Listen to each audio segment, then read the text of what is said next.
In the early hours of June 17, 1972, 5 men were caught breaking into the Democratic National Committee headquarters at the Watergate complex in Washington, D.C.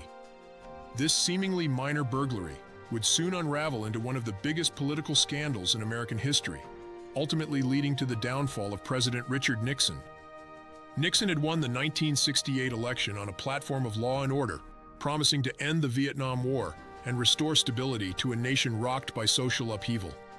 However, his presidency was marked by a growing sense of paranoia and a willingness to use any means necessary to maintain power.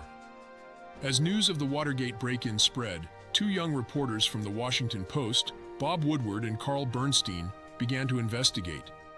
Their relentless pursuit of the truth, aided by anonymous sources including the famous Deep Throat, slowly uncovered a web of political espionage, sabotage, and illegal activities that reached the highest levels of the White House.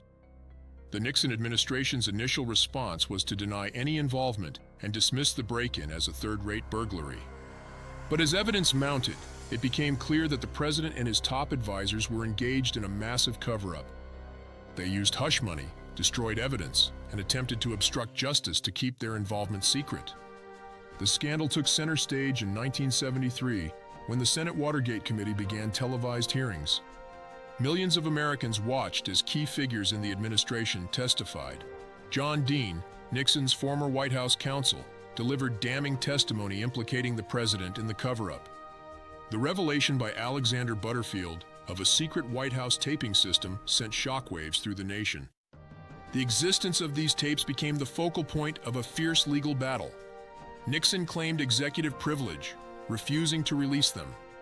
But in July 1974, the Supreme Court unanimously ordered Nixon to turn over the tapes. The recordings provided irrefutable evidence of Nixon's involvement in the cover-up, revealing conversations where he discussed using the CIA to impede the FBI's investigation. With his political support crumbling and facing certain impeachment, Nixon addressed the nation on August 8, 1974. In a somber televised speech, he announced his decision to resign the presidency, becoming the first and only U.S. president to do so. The aftermath of Watergate was profound and far-reaching. Gerald Ford, Nixon's vice president, assumed the presidency and controversially pardoned Nixon, sparing him from potential criminal prosecution. The scandal eroded public trust in government institutions and ushered in an era of political reforms aimed at increasing transparency and accountability. Watergate's legacy continues to shape American politics and journalism. It demonstrated the crucial role of a free press in holding power to account and coined the suffix "gate," now attached to any political scandal. The events surrounding Watergate serve as a stark reminder of the dangers of unchecked executive power and the importance of upholding the rule of law, even at the highest levels of government.